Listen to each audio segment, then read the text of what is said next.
बिस्मिल्लाहिर्रहमानिर्रहीम। अस्सलाम वालेकुम दोस्तों। मैं आपका दोस्त आपका होस्ट उस्मान बगवाया और आप देख रहे हैं उस्मान वॉइस। फिरऔन का क्या हुआ था? ये वाकया आज से 3,500 साल पहले पेश आया था। फिरऔन के डूब मरने के बाद समंदर ने उसकी लाश को अल्लाह के हुक्म से बाहर फेंक दिया, जबकि बाकी लश्कर का कोई नामो निशान न मिला। मिस्रियों में से किसी शख्स ने साहिल पर पड़ी उसकी लाश पहचान कर अहले दरबार को बताया। फिरऔन की लाश को महल पहुंचाया गया। दरबारियों ने मसाले लगाकर उसे पूरी शान और एहतराम से ताबूत में रखकर महफूज कर दिया। हनूत करने के अमल के दौरान उनसे एक गलती हो गई थी।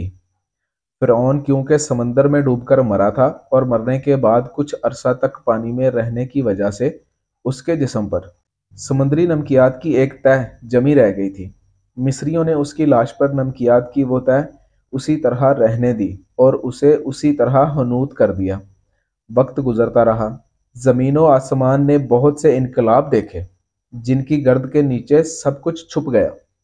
हत्ता के फिरऔनों की हनूत शुदा लाशें भी जमीन की तहों में छुप गईं। उनके नाम सिर्फ किताबों, उनकी तामीरात और लोगों के जहनों में रह गए।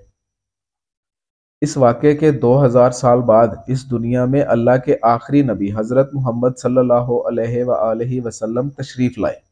उन पर नाजिल होने वाली आखिरी किताब में फ़िरऔन के किस्से बड़ी तफसील के साथ बयान किए गए थे और उसी सिलसिले में इस फ़िरऔन का जिस्म महफूज करने की बाबत आयात भी नाजिल हुई थी, जिसकी सच्चाई पर सब अहले ईमान का पुख्ता यकीन तो था, लेकिन वो समझने से कासिर थे कि इस खुदाई का दावा करने वाले की लाश कहाँ महफूज की गई और कैसे उसे इबरत का निशान बनाया जाएगा।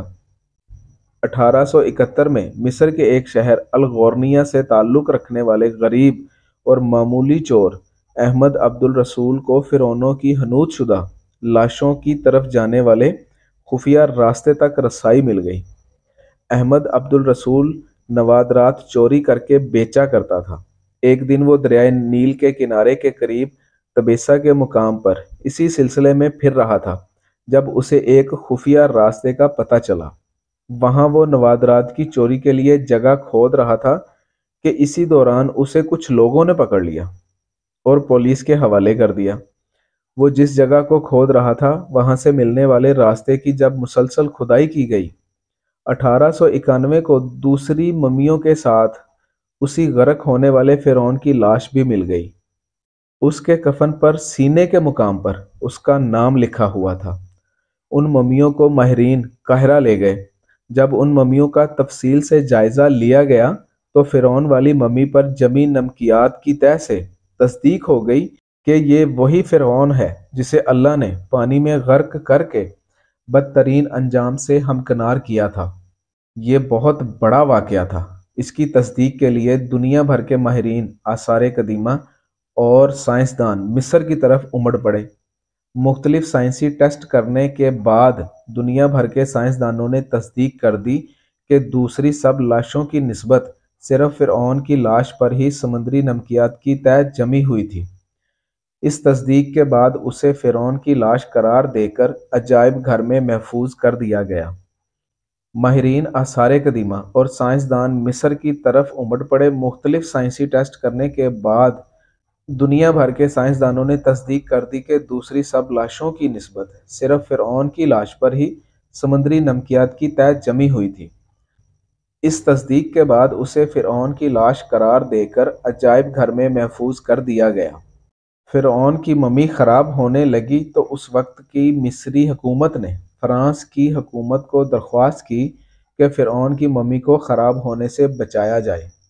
नीज़ जदीद साइंसी ज़राए से उसकी मौत की वजह भी मालूम की जाए। चुनाचा मिस्री और फ़्रांसीसी हुकूमत ने मिलकर मम्मी को फ़्रांस ले जाने का इंतज़ाम किया। जब फ़िरऔन की लाश को फ़्रांस पहुंचाया गया तो एयरपोर्ट पर उस दौर के फ़्रांसीसी सदर बज़ाते खुद हुकूमत के आला ओहदेदारों, तमाम वज़रा और फ़ौज के अफसरान के साथ इस्तकबाल के लिए मौजूद थे। फ़िरऔन की लाश का इस्तकबाल किसी अजीम जिंदा बादशाह की तरह किया गया। फ़ौजी दस्तों ने सलामी दी। फ़िरऔन की मम्मी को माहिर डॉक्टरों की टीम के हवाले किया गया। उस टीम की सरबराही डॉक्टर मोर्रस बोकाए ने की थी। माइक्रोस्कोपिक टेस्टों के जरिए मम्मी के तमाम अज़ा का बारीक बीनी से जायज़ा लिया गया तो मालूम हुआ कि उसकी लाश और जिस्म में समुद्री ज़र्रात अभी तक मौजूद हैं और मौत की वजह भी पानी में डूबने की वजह से हुई थी। एक बादशाह की मौत पानी में डूबने की वजह से हो, ये डॉक्टर मोर्रस के लिए हैरत की बात थी। उसने उस मम्मी के बारे में मज़ीद जानने की कोशिश की तो उसे मालूम हुआ कि उस बादशाह की मौत के हालात मुसलमानों के नबी हज़रत मोहम्मद सल्लल्लाहु अलैहि वसल्लम पर उतरी किताब कुरान पाक में तफसील से दर्ज हैं। उसे इल्म था कि जहाँ से ये लाश मिली है वो एक इस्लामी मुल्क है। चुनाचा तजस्सुस के हाथों मजबूर होकर वो मिस्र पहुंचा। वो एक साइंसदान था, उसने इस मामले में मिस्र के ही एक साइंसदान से मुलाकात की। उस साइंसदान ने कुरान पाक खोलकर उसे सूरह यूनुस की आयत नंबर 90 ता 92 का तर्जमा लफ्ज़ ब लफ्ज़ सुनाया। फिरऔन का खुदाई का दावा, उसका पानी में डूबकर मरना और फिर पानी से निकाल कर उसकी लाश का हनूत हो जाना और फिर दोबारा लाश का मिलना और फिर उसकी लाश को जदीद साइंसी दौर में दोबारा महफूज किया जाना, सबका इशारा एक जानिब था और बहुत वाज़ेह था। तुझे बाद में आने वालों के लिए इबरत का निशान बना दूंगा। फिरऔन की लाश ऐसे महफूज करके दुनिया के सामने लाकर रख दी गई है कि इंटरनेट की एक क्लिक पर, रसाइल व जराइद पर, टीवी चैनल्स पर और अजायब घर में अरबों इंसानों की आंखों के सामने करी और चिपकी काबिल तरस हालत में मौजूद है। इबरत के लिए, सोचने के लिए कि इबादत के लायक और हमेशा रहने वाला वही है जो सबका खालिक और राज़िक है। डॉक्टर मोर्रस ने आयात का तर्जमा सुना तो उसी वक्त पुकार उठा, कुरान सच्चा है, कलमा पढ़ा और मुसलमान हो गया।